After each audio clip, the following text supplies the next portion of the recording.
Hey everyone, welcome back. In this video, I'll show you how to blur a specific part of your video in CapCut and make the blur move along with the object. Let's dive in. First, select your video on the timeline. Scroll to the bottom menu and tap on Effects, then go to Video Effects. Next, use the search option, type in Blur, and select it from the options on the right.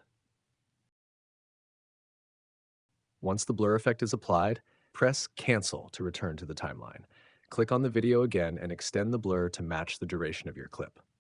Select the video, scroll through the bottom menu, and tap Duplicate. Select the duplicated video, and from the options, choose Overlay. Drag and align the overlay video so that it matches perfectly with the original clip. Ensure both play together seamlessly.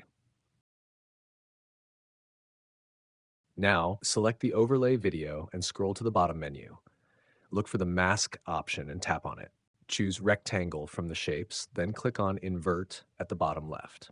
Adjust the size and position of the blur area to cover the part you want hidden. Move it around until it looks perfect. If the object you're blurring moves in the video, here's how to make the blur follow it. Scrub through the video to see where the object moves. Go to the right of the play button and tap the keyframe button. Now move the blur to follow the object. Keyframes will automatically be added each time you adjust the position.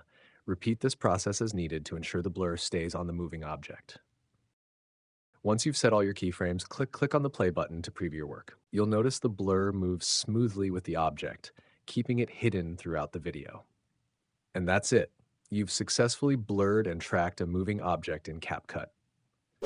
If this tutorial was helpful, don't forget to like this video and subscribe for more step-by-step guides.